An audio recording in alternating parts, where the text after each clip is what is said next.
Assalamualaikum warahmatullahi wabarakatuh. Waalaikumsalam Waalaikumsalam warahmatullahi warahmatullahi wabarakatuh. wabarakatuh. Alhamdulillahirrahmanirrahim. Sudah selesai salat tarawihnya yang beragama Islam?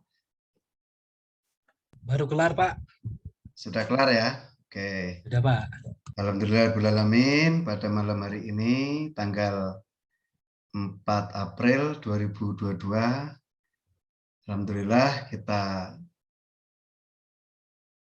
diberikan umur panjang, kesehatan, dan dipertemukan oleh Allah Subhanahu wa Ta'ala di bulan suci Ramadan. Bulan yang penuh maghfirah, ampunan, dan bulan dikabulkannya doa. Setiap umat manusia pasti berdoa kepada Allah minta dipertemukannya di bulan suci Ramadan. Baiklah, di bulan puasa ini jam belajar kita dikurangin karena kebijakan dari kampus ITTS sangat luar biasa, karena ini bulan yang sangat agung, jadi Anda diperbanyakkan untuk beribadah. Baiklah, di pertemuan yang ke-6 ini pertemuan ke-6 ya. Silakan Anda absen di grup seperti biasa, karena materi akan Bapak saya share di grup.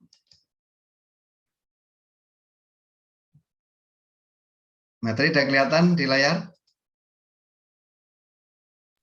Sudah, Pak. Oke. Bapak cek satu-satu nih, enak ini. Mas Ulin. Halo Mas Ulin. Ya Pak, halo. Ya, hadir ya, sehat ya? Siap. Udah ini, salat taraweh, udah? Udah Pak, udah selesai. Udah selesai ya? Oke. Mas Muhammad Soleh?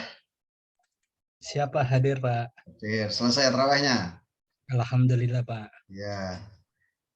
Adinda Lutifah? Iya, hadir Pak. Iya, Pak Adinda hadir ya. Ini tadi 4 orang. Sekarang yang satu kok nggak ada lagi nih. Oke, baiklah. Ini karena pesertanya 3 mahasiswa, sangat eksekutif sekali. Kita langsung ke pertemuan 6, yaitu event proses modeling. Yaitu yang pertama, Anda absen dulu ya, nanti Bapak share materinya. Event proses modeling yang pertama, yaitu workflow, aliran kerja. Aliran kerja itu aliran dari kerja yang merupakan urutan dari aktivitas terhubung satu sama lainnya terkait dengan pertukaran informasi. Jadi itu aliran kerja antara bidang yang satu dengan yang lain, dia saling bertukar informasi. Contohnya antara employer dengan manajer, dia tuh melakukan sebuah informasi ke manajer, manajer tuh mengecek, pasti yang dicek itu ada yang di reject ya, reject. Setelah reject, setelah dikoreksi, baru manajer melakukan approve, setuju. Nih gambarnya seperti ini. Oke, lanjut. Sekarang paper based workflow, aliran kerja ya. Nah, jadi paper based workflow itu salah satunya kurangnya transparansi, tidak mudah mengetahui status dari dokumen yang diajukan. Jadi dengan adanya paper based workflow itu awalnya itu antara dokumen yang diajukan itu kurangnya transparansi. Kedua, lead time yang panjang berdasarkan hasil survei, yaitu menggunakan pendekatan tradisional yang klasik ya, membutuhkan beberapa hari penyelesaian.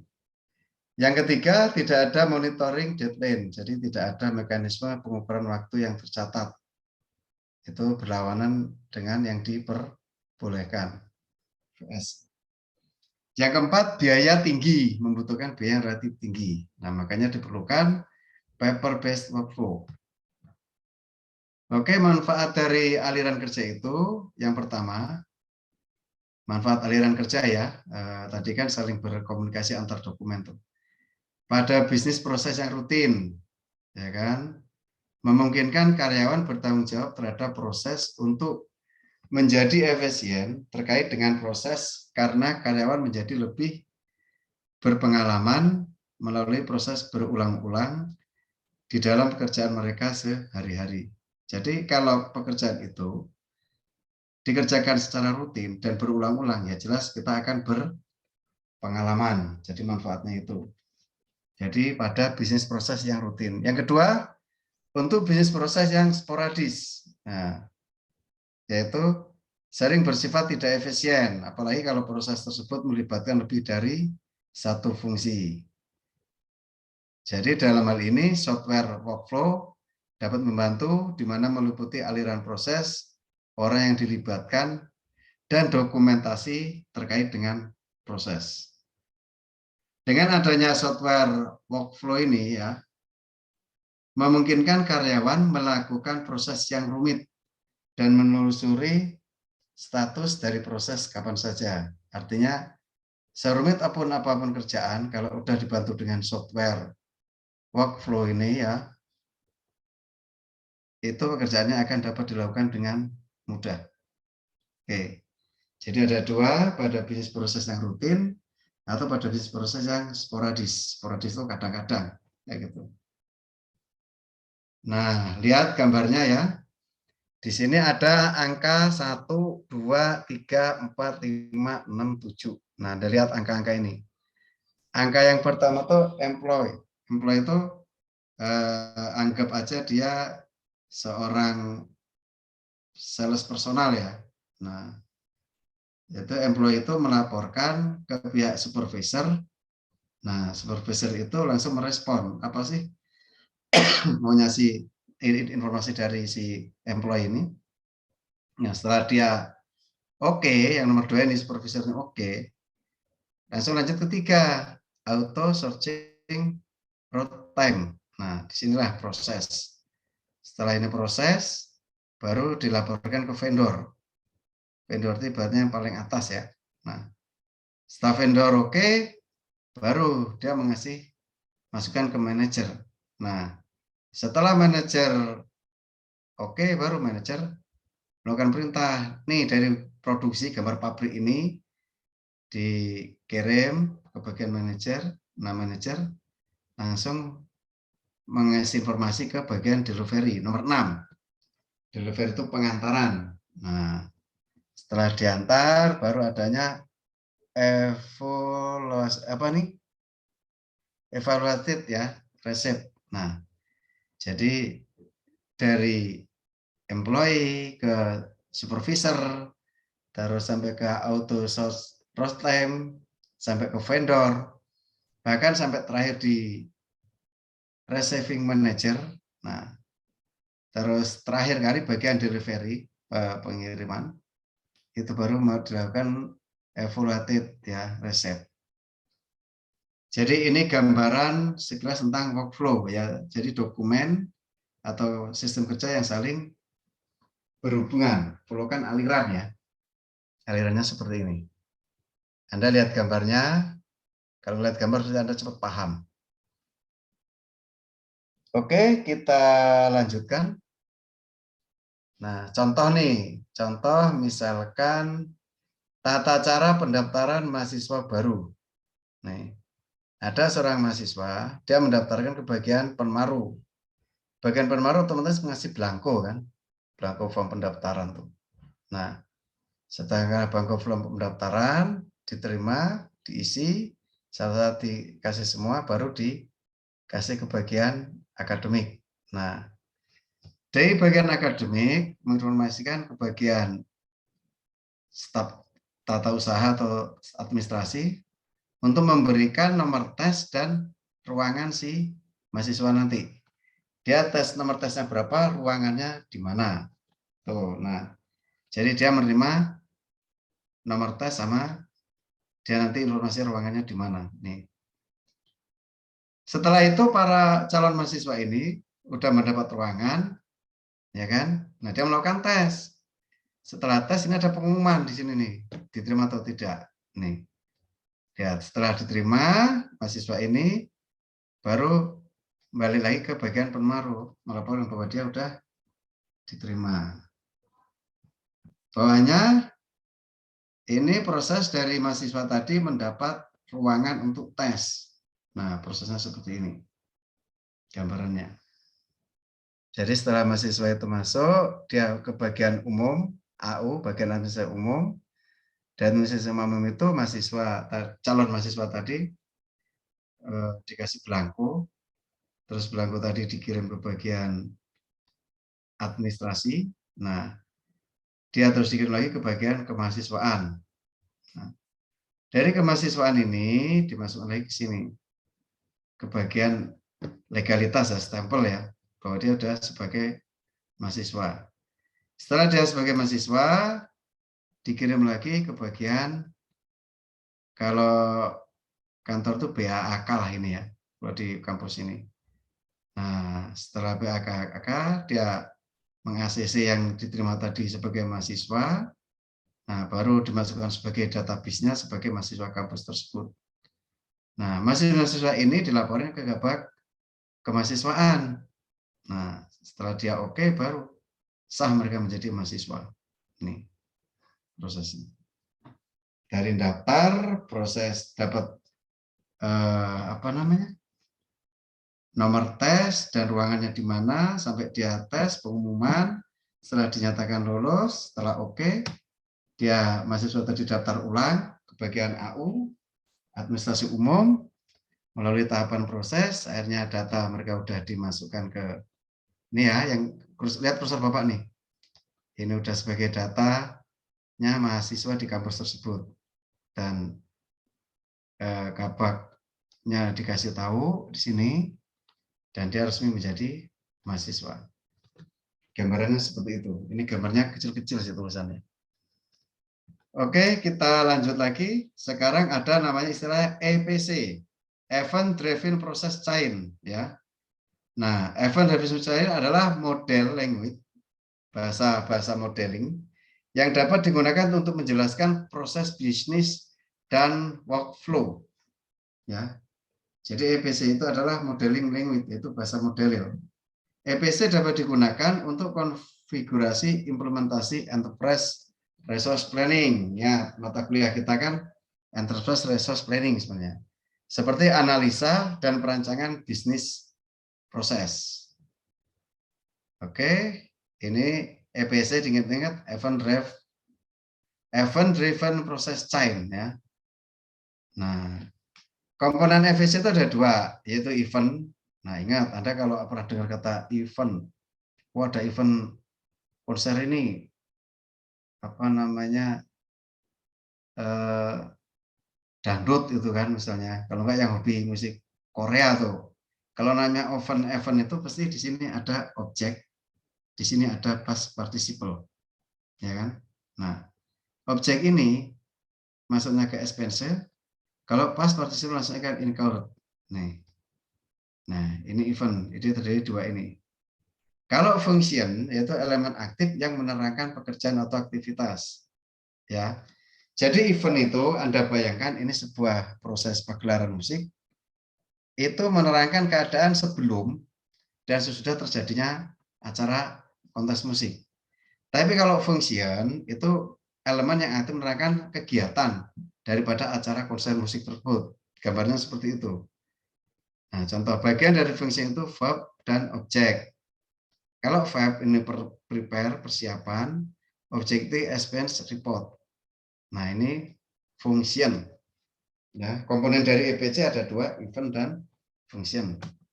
Oke, sekarang event. Suatu event merupakan aliran proses yang disebabkan ataupun dipengaruhi oleh event. Event memicu function aktivitas. Berdasarkan posisinya di dalam aliran proses tersendiri, Anda perhatikan, nih. Jadi terdiri dari satu start event, kedua intermediate event, ketiga end event. Mulai event-event lanjutan, baru akhir dari sebuah proses. Ada start event, intermediate event, dan end event. Oke. Sekarang function. Function atau aktivitas adalah pekerjaan teknis, prosedur maupun aktivitas lainnya yang dilakukan di dalam suatu bisnis proses untuk mencapai target perusahaan. Yaitu function. Digunakan untuk penelusuran pemakaian waktu dan biaya. Dengan human activity, aktivitas di dalam proses yang dilakukan oleh orang. Terakhir, automate activity adalah pekerjaan yang dijalankan oleh sistem. Jadi function itu ada 4 ya. Function atau aktivitas adalah pekerjaan teknis. Kedua, digunakan untuk penelusuran pemakaian waktu dan biaya. Ketiga, human activity. Keempat, automated activity. Oke, selanjutnya dasar pembuatan EPC. Apa EPC itu? Lihat, EPC, Event Driven Process Chain. Ya, EPC. Suatu event harus diikuti oleh suatu function, dan suatu function harus diikuti suatu event. Jadi saling ikut mengikuti. Ini ada expense incurred, ada prepare expense report, ada expense report dan completed, ya kan? Ada mall expense report dan ada expense report received. Nah, saling antara event dan ini dan apa dan function saling mengikuti dia. Nah, jadi Anda memahami mata kuliah ini pada dasarnya yaitu sebuah aliran pekerjaan atau workflow. Dasarnya di situ. Nah, di workflow ini ada istilah namanya EPC. Ya kan? Event Driven Process Chain. Nih. Lihat. Gambarnya, percabahannya seperti ini. Nanti Anda lebih pahami lagi di apa namanya? Di itu. Lihat. Oke. Anda pahami, nanti materinya Bapak share. Percabangan ini ya. Di sini ada kecil-kecil tulisannya nih ya. Enter expense report, di sini ada proses. Lihat, perhatikan. Nah, pada intinya Anda lihat di sini. Jadi ini ada istilah and dan or. Nih, lihat, perhatikan ya, kombinasi konektor dan pemicu. Nah, di sini kelihatan di sini ada beberapa konektor. Nah, Anda perhatikan kolom pertama ini and, or, XOR. Jadi waktu Anda belajar logika, and itu artinya dan. Nah, dan itu syaratnya dia akan terjadi jika dua-duanya terjadi. Nah, tapi kalau or, paling sedikit salah satu terjadi. Artinya misalnya ada salah satu, itu pasti masih dikatakan benar. Misalnya di sini ada 4 jenis ya, dari event trigger ke function trigger. Event trigger itu ada single, ada multiple. Function trigger juga ada single dan multiple. Nah, jika single multiple itu benar atau terjadi, single multiple yang di function juga benar, kalau n, ya n ini, dia akan terjadi atau benar. Tapi kalau or, salah satu salah, dia mesti dinyatakan benar. Nah, tapi kalau XOR, salah satu salah aja, dia nggak bisa terjadi nih. Salah satu tidak bisa dua-duanya. Nih. Jadi artinya ini harus salah satu, tapi kalau salah dua, ini nggak bisa jalan. Nih, kalau ini paling sedikit salah satu, tapi paling sedikit berarti kalau salah dua masih bisa jalan. Itu gambarannya. Oke, gambarnya seperti ini. Ada salah satu yang terjadi bisa dua-duanya. Anda lihat di sini. Ini misalnya koneksi internet. Yang sini off, yang sini on. ini masih bisa dikatakan jalan. Kalau kita pakai konsep OR loh. Tapi kalau pakai konsep AND, nggak jalan. Kalau AND harus dua-duanya jalan. Oke. Sekarang data elemen dan organisasional elemen. Di sini cuma sederhana yang perlu kita ambil. Data elemen itu berasal dari sales personal, person ya. Nah, sales person. Nih. Kalau organizational element itu langsung ke bagian sales manager. Jadi sebuah penjualan itu data itu diawali dari sales person. Person itu perorangan. Sales itu banyak penjual ya, sales itu. Setelah dari sales itu melakukan melalui proses, rekapnya atau bermuaranya ke sales manager. Itu aja gambaran tentang data elemen dan organizational element. Jadi dari personal sales melalui beberapa tahapan, setelah dia terkumpul melalui organizational element di sales manager lah, itulah kumpulan dari data-data yang ada yang berasal dari sales person. Oke, sekarang kita ke inti materi kita. Jadi Anda belajar tentang apa namanya workflow tadi, aliran data tadi ini, EPC, Anda lihat ini, ya tentang event proses modeling, yaitu proses permodelan prosesnya. Nah, semua itu di sini nih inti yang Anda pelajari tadi. Dari contoh kasus. Sekarang Bapak mau tanya, di antara Anda yang belum pernah pesan GoFood ada nggak?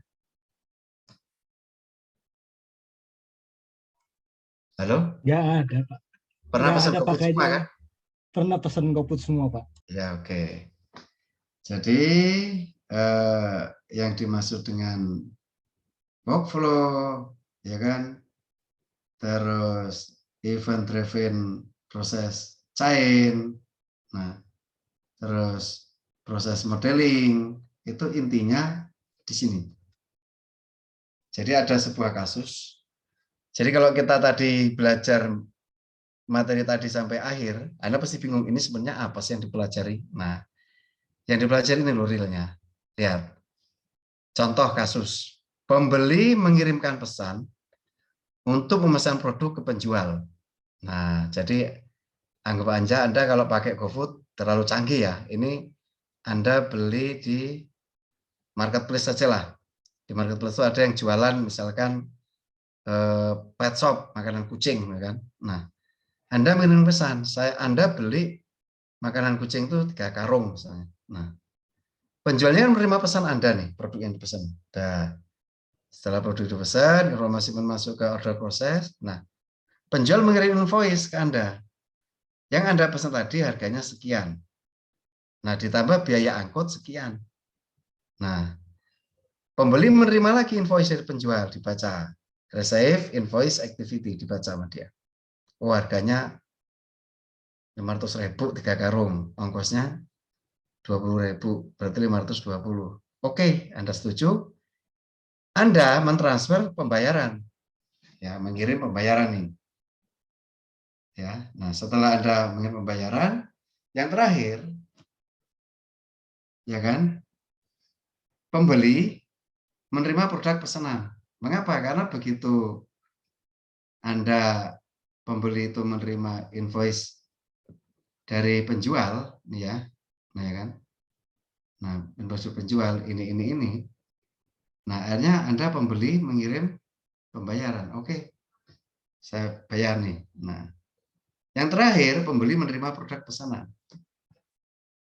Jadi dari pembeli mengirim pesan produk, si penjual terima, dilihat produknya, dia langsung kirim, harganya sekian, ada ongkos kirim. Dah, setelah itu si pembeli menerima informasi atau invoice dari pedagang tadi bahwa harga sekian, ongkos kirim sekian, langsung dia transfer atau bayar. Setelah dia bayar, ya terakhir pembeli menerima produk tadi. Nih, gambarnya seperti ini. Anda lihat. Buyer ini pembeli ya. Nah, ini gambar buntirnya ada pembeli. Pembeli melakukan place order. Nah, lihat bentuknya seperti ini. Ya, dia nih invoice, terus total invoice, jasa produk. Nah, gambar bulat ini penjual. Tapi kalau yang ini reseller penjual, ini logonya penjual. Penjual menerima receive order. Nah, setelah beberapa proses, dia mengirim invoice, ya kan, mengirim nilai pembayaran yang dikasihkan ke pembeli. Nah, dia juga mengirimkan slip produksi. Nih, gambarnya seperti itu. Jadi dari kasus soal tadi, gambar yang terjadi seperti ini. Kalau EPC diagramnya seperti nanti Anda pelajari lebih dalam lagi. Oke, sampai di sini ada pertanyaan? Nggak ada ya? Oke, kalau tidak ada, Anda bersihkan contoh kasus ini. Kita ada waktu 30 menit ya. 30 menit, kita latihan. Oke, bentar, Bapak siapin soalnya.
Bentar ya, Bapak siapin soalnya.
Sebentar, Bapak cariin.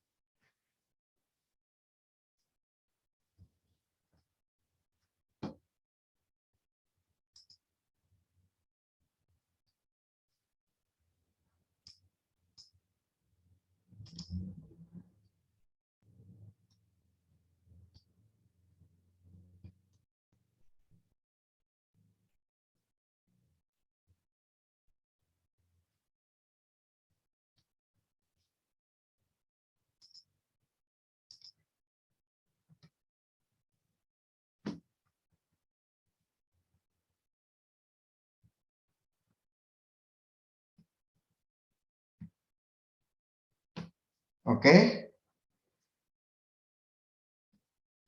Mas Ulin, belum tidur? Belum, Pak. Oke, siap. Contoh nih ya. Nah, coba dicatat semua, Bapak dikte aja. Sudah siap alat tulisnya?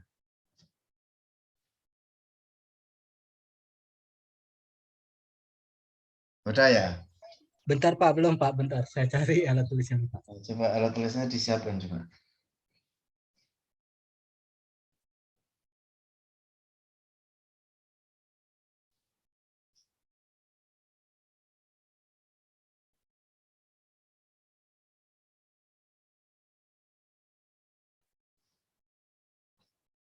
Oke.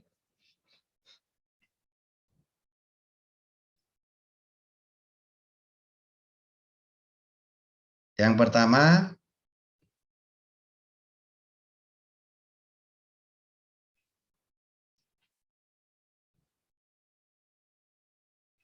udah. Nah, oke. Sales person ya atau sales memberikan data. Yang pertama, sales memberikan data pemesanan produk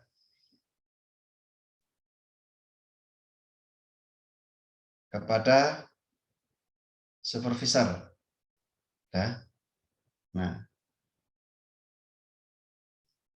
yang kedua, supervisor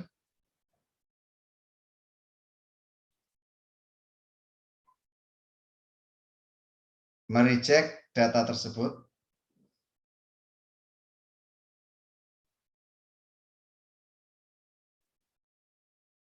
dan dikembalikan lagi ke sales. Udah, Mas Ulin?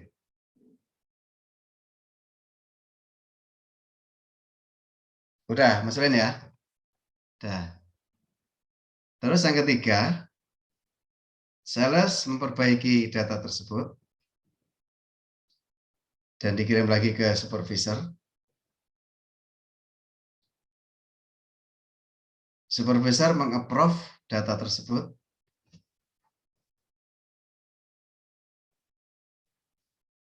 dan dikirim ke bagian produksi.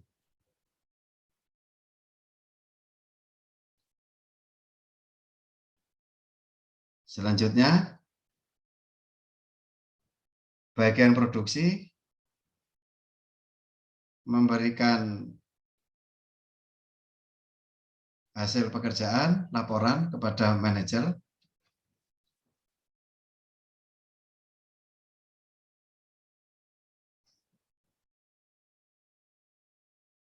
Manajer menerima laporan. Gimana Pak? Ulang Pak. Nah, jadi sales urutannya ya, sales ngasih data pemesanan barang ke supervisor. Supervisor terus melakukan reject, ada yang kurang pas data-datanya, kembali lagi ke sales. Ya kan? Udah? Nah, terus sales memberikan koreksi tadi ke supervisor. Supervisor meng-approve itu mengokekan data tersebut. Ya kan? Langsung dikirim ke bagian produksi. Bagian produksi menginfokan ke manajer tentang barang-barang yang sudah dibuat. Yang sudah diproduksi ya. Manajer menginfokan ke bagian delivery untuk pengiriman barang. Sudah?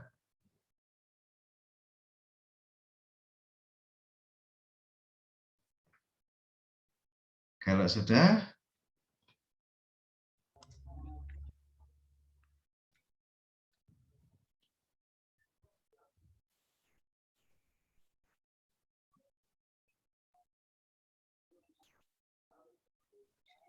buatlah workflow untuk proses tersebut. Nih, workflow-nya kayak gini nih. Nih, atau kayak gini. Nih, ya. Buatlah workflow untuk proses tersebut.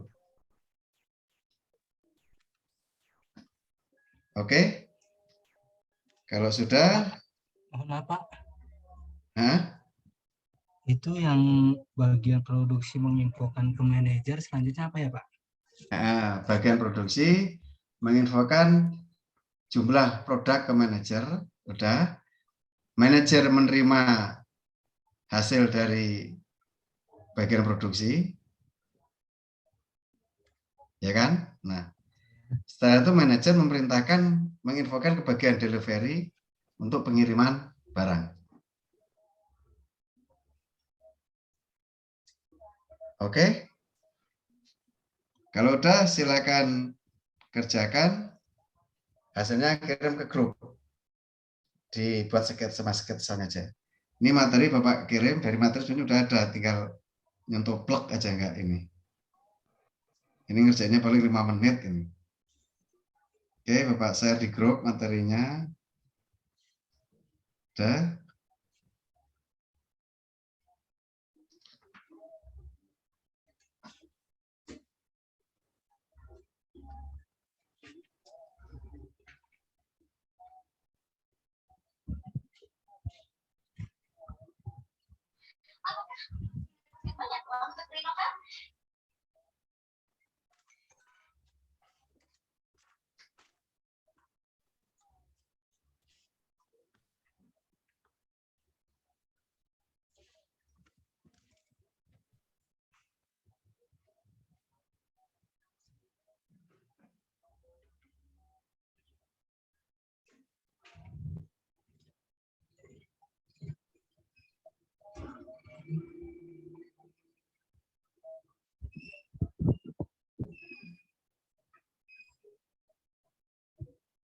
Udah?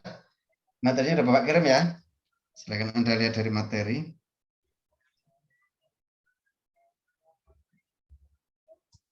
Jadi selama bulan Ramadan kita belajarnya agak santai, tapi pasti. Minggu depan kita materi sekali lagi, habis itu langsung Bapak kasih UTS. UTS itu Anda kerjakan, Bapak kasih batas sampai jam 12 malam. Enggak banyak-banyak soalnya. Yang penting Anda paham tentang enterprise resource planning ya. Oke.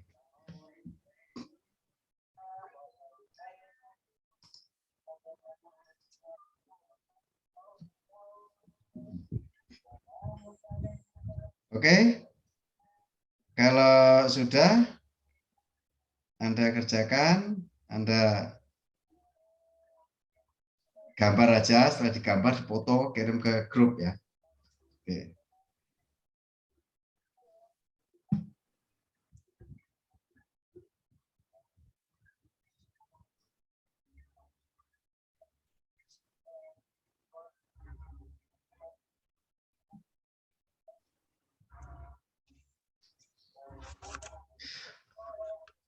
Baiklah.